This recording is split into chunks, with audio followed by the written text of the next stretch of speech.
Hello friends, मैं हूं गौरव और इंडिया ने पाकिस्तान पर वाटर वॉर डिक्लेयर कर दिया है। 62 सालों तक शांत रहने के बाद फाइनली इंडिया ने पाकिस्तान को एक रेगिस्तान बनाने की धमकी दे दी है। और मामला यह है ना, इंडिया ने आखिरकार 1960 से बिना किसी बदलाव के शांति से चलती आ रही इंडस वाटर ट्रीटी को मॉडिफाई करने का डिमांड पाकिस्तान के सामने रख दिया है, जिसके लिए भारत ने पाकिस्तान को 90 डेज का अल्टीमेटम भी दे दिया है। अगर पाकिस्तान ने 90 डेज में रिस्पॉन्ड नहीं किया तो इंडिया इस ट्रीटी को यूनिलैटरली एग्जिट कर सकता है। अब अगर ऐसा हुआ ना तो पाकिस्तान की 75% आबादी तक पानी पहुंचना बंद हो जाएगा। इनफैक्ट इंडस के बिना तो पाकिस्तान एक रेगिस्तान ही बन जाएगा, कि पाकिस्तान का 90% फूड प्रोडक्शन और 25% जीडीपी इसी नदी पर डिपेंडेंट है। और ये डिपेंडेंसी अगर देखा जाए ना तो कोई आज की डिपेंडेंसी नहीं है, बल्कि पार्टीशन के बाद से ही पाकिस्तान इस पर हमेशा डिपेंडेंट रहा है। लेकिन everything change after the 1948 Indo पाक वॉर। इस वॉर के बाद ना इंडस वाटर शेयरिंग पर एक ट्रीटी की जरूरत पड़ गई।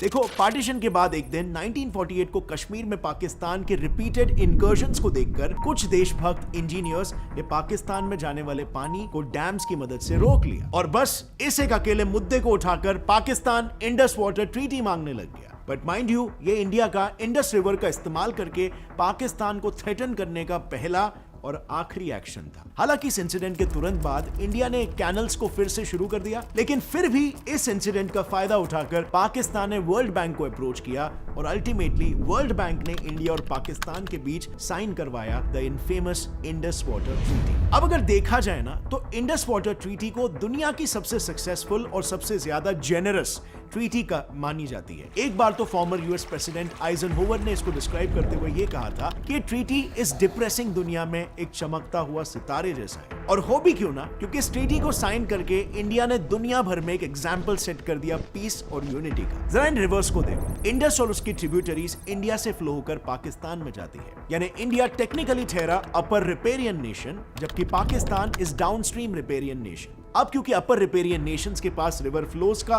पूरा कंट्रोल होता है, इंडिया ने इसका बिल्कुल फायदा नहीं उठाया। उल्टा ये एडवांटेज होने के बावजूद भी इंडस की ये तीन ट्रिब्यूटरीज इंडस, झेलम और चीनाब पाकिस्तान के हिस्से में गई और बस ये तीन ट्रिब्यूटरीज द रावी, बियाज और सुतलेज इंडिया को मिली। अब सुनने में ये बंटवारा एकदम एग्जैक्ट हाफ लगता है ना? लेकिन अगर असल में देखा जाए तो इस डिवीजन की वजह से इंडस वाटर के 168 मिलियन एकड़ फीट में से इंडिया को सिर्फ 33 मिलियन एकड़ फीट ही मिला, यानी कि सिर्फ 20%। और ऐसा लिटरली पहली बार हुआ है जब किसी अपर रिपेरियन कंट्री ने अपने हिस्से में से विलिंगली रिवर का इतना कम हिस्सा रखा हो अपने पास। अब पाकिस्तान के एग्रीकल्चर और लोगों के लिए इंडस का पानी काफी इंपॉर्टेंट है, क्योंकि इसके पानी में कैल्शियम, आयरन, पोटेशियम और जिंक जैसे मिनरल्स मौजूद है। पर आज वाटर पोल्यूशन की वजह से इंडस को मोस्ट पोल्यूटेड प्लास्टिक रिवर का टैग मिल चुका है और इसी वाटर पोल्यूशन की वजह से ड्रिंकिंग वाटर में मिनरल्स की कमी हो रही है, resulting into skin diseases and hair fall problems in humans. पर अब फ्रेंड्स, आप इन मिनरल्स को कंज्यूम कर सकते हो गमीज के फॉर्म में, जो आपके हेयर फॉल रिलेटेड सारे प्रॉब्लम्स को सॉल्व कर देगा। जी हाँ, मैन मैटर्स लाया है yummy chewable hair gummies for men, जिसमें है बायोटीन जैसे मेन इंग्रेडिएंट के साथ zinc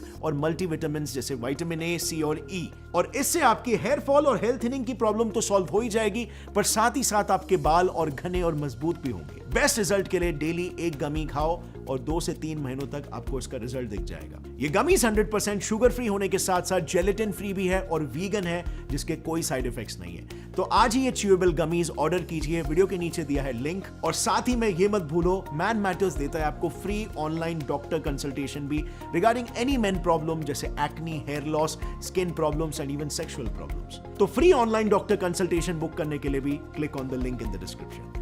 And now let's jump back to the topic. India को सिर्फ 20% इंडस वाटर पर समझौता करना पड़ा, पर आखिर ऐसा क्यों? ऐसी भी क्या मजबूरी थी? वेल, इसे जानने के लिए ना हमें थोड़ा सा रिवाइंड करना होगा इस ट्रीटी के फॉर्मुलेशन के टाइम पर, नेगोशिएशंस पर। तो जैसे कि आपने पहले जाना था, पाकिस्तान को दो देशों के बीच इस बायलैटरल मुद्दे में थर्ड पार्टी को इन्वॉल्व करना जरूरी था। पाकिस्तान के प्राइम मिनिस्टर जिन्ना ने तो ये तक कह दिया था कि पाकिस्तान पूरी तरीके से डेजर्ट बन जाएगा, वो चलेगा, लेकिन वो हिंदूज द्वारा दिए गए पानी के भरोसे नहीं रहेंगे। और वहीं पर दूसरी तरफ इंडियन प्राइम मिनिस्टर का कहना यह था कि इंडस वाटर बेसिन में दोनों देशों के शेयर के लिए भरपूर पानी है। अब नेहरू जी को वो टाइम पे शायद यही लगा कि ये ट्रीटी पाकिस्तान की तरफ दोस्ती का एक हाथ हो सकती है और इसी गुडविल और फ्रेंडशिप के लिए भारत सरकार ने पाकिस्तान को बड़े बड़े कंसेशंस दे दिए। अब वो टाइम पर हमारे प्रधानमंत्री का विजन हो सकता है बेशक सही हो, लेकिन अगर आप थोड़ा सा लॉजिकली देखोगे तो ट्रीटी नेगोशिएट करते समय दोनों देशों के पहले प्रपोजल्स देखकर ही उनके इंटेंशंस का एकदम साफ अंदाजा लग जाता है। क्योंकि जहां पर इंडिया ने सामने से पाकिस्तान को 76% हिस्सा देने की बात की थी, वहीं पर पाकिस्तान इंडिया को बस 13% हिस्सा देना चाह रहा था। और बस इसीलिए कुछ जियोपॉलिटिक्स एक्सपर्ट का यह मानना है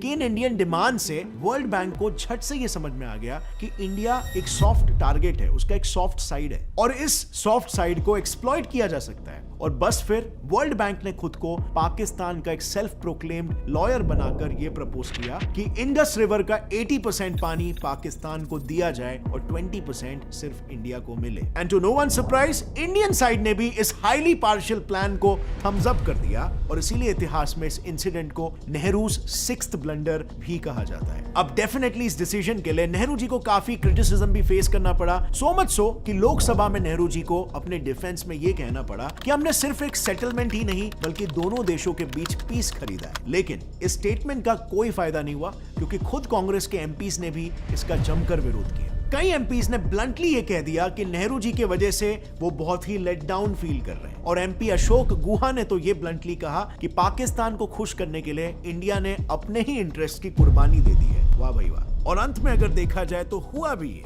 नेहरू जी का ये गुडविल जेस्चर बिल्कुल सांप को दूध पिलाने के बराबर साबित हुआ, क्योंकि आज ट्रीटी के साइन होने के 62 इयर्स बाद भी पाकिस्तान ने इंडिया पर 3 वॉर्स और अनगिनत आतंकी हमले करवाए। लेकिन हियर्स द शॉकिंग पार्ट, आज तक इंडिया ये सब होने के बावजूद भी इस ट्रीटी से पीछे नहीं हटा। अगर इंडिया चाहता तो इंडस रिवर को पाकिस्तान के अगेंस्ट एक स्ट्रेटेजिक टूल की तरह यूज कर सकता था। इनफैक्ट ये टूल इतना डेडली होता कि इस पर एक इंपॉर्टेंट अमेरिकन अटॉर्नी डेविड लिलियनथाल, जो खुद इंडस वाटर ट्रीटी में क्लोजली इन्वॉल्व थे, उन्होंने ये कहा था कि पाकिस्तान आर्मी बॉम्ब्स और वेपन से अपने दुश्मन को उतना डिस्ट्रॉय नहीं कर सकती जितना इंडिया पाकिस्तान को कर सकता है इंडस वाटर को परमानेंटली शट ऑफ करके। बट इंडिया ने इसका एडवांटेज कभी नहीं लिया। आज भी ये ट्रीटी अकेला इंडिया ही चला रहा है, वो भी इससे लॉस होने के बावजूद। और वहीं पर दुनिया भर में पिक्चर कुछ और ही चल रही है। I mean, एशिया का एग्जाम्पल ले लो, यहाँ पर 57 ट्रांसनेशनल रिवर्स है, यानी ऐसी रिवर्स जो 2 या उससे ज्यादा कंट्रीज में बहती है। लेकिन इन रिवर्स के शेयरिंग पर आज तक कोई ट्रीटी या कोई वाटर शेयरिंग एग्रीमेंट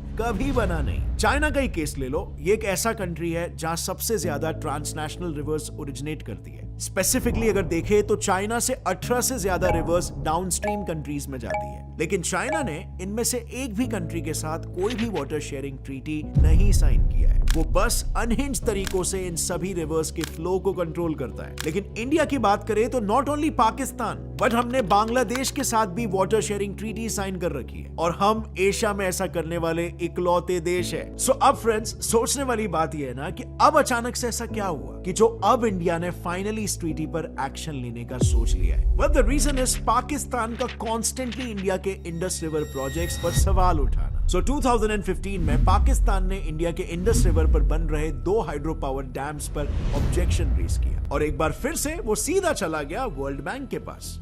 इस मामले में एक सो कॉल्ड न्यूट्रल एक्सपर्ट को अपॉइंट करने के लिए। अब ये केस बस चल ही रहा था कि 2016 में पाकिस्तान फिर से सीधा हेग के कोर्ट ऑफ आर्बिट्रेशन पहुंच गया। And now mind you, neutral expert तब अपॉइंट होता है जब 2 देशों में माइनर सा डिफरेंस हो, लेकिन जब ये डिफरेंस एक बड़े डिस्प्यूट में बदल जाता है तो ये मैटर कोर्ट ऑफ आर्बिट्रेशन में चला जाता है। अब इसी के साथ पाकिस्तान ने खुद एक न्यूट्रल एक्सपर्ट की एक सेपरेट रिक्वेस्ट भी रखी and guess what the World Bank did, उसने दोनों न्यूट्रल एक्सपर्ट और कोर्ट ऑफ आर्बिट्रेशन एक ही साथ अपॉइंट कर दिया। अब अगर देखा जाए तो IWT के आर्टिकल 9 में ये क्लियरली लिखा हुआ है कि डिस्प्यूट्स के सेटलमेंट के 2 पैरेलल जुडिशियल प्रोसेस चलाना कंप्लीटली इलीगल है। और फिर पता नहीं कैसे, लेकिन वर्ल्ड बैंक को ये रियलाइज हो गया फाइनली और तब जाकर उन्होंने इन दोनों प्रोसेसेस को होल्ड कर दिया। अब आपके दिमाग में भी ये सवाल आ रहा होगा कि वर्ल्ड बैंक हमेशा पाकिस्तान को ही क्यों फेवर करता है? ऐसी भी क्या पार्शियलिटी है? इसके पीछे वजह क्या है? अब देखो, वर्ल्ड बैंक में ना सबसे बड़ा स्टेक होल्डर कंट्री है अमेरिका एंड प्लस ये एक ऐसी कंट्री भी है जिसके पास वीटो भी है। है। सो काफी हद तक वर्ल्ड बैंक अमेरिकन बैक्ड है। और जब IWT साइन हुआ था यानी कोल्ड वॉर के टाइम, तब यूएस पाकिस्तान के बायलैटरल रिलेशंस काफी स्ट्रॉन्ग थे और इसीलिए ये ट्रीटी ऑब्वियसली पाकिस्तान के ही फेवर में थी। एंड रिसेंटली भी ये बायस क्लियरली दिखा जब वर्ल्ड बैंक ने वर्ल्ड हंगर इंडेक्स को रिलीज किया और इसमें इंडिया को पाकिस्तान से नीचे प्लेस किया गया। मतलब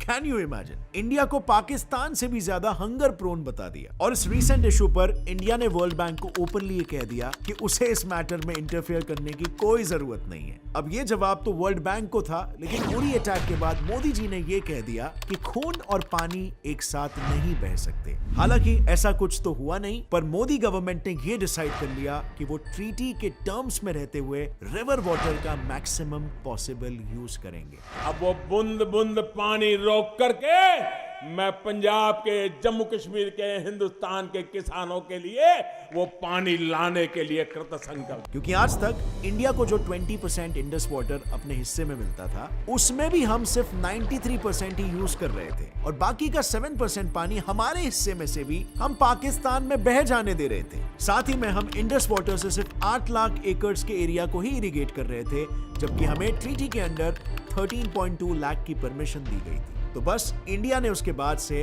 इस तरह की जेनेरोसिटी दिखाना बंद कर दिया। इनफैक्ट गवर्नमेंट ने तो खुद इंडस बेसिन पर 4 नए फास्ट ट्रैक इरिगेशन प्रोजेक्ट्स भी लॉन्च कर दिए और इस प्रोजेक्ट से कश्मीर में एक्स्ट्रा 2 लाख एकड़ के खेतों में इरिगेशन बढ़ जाएगा।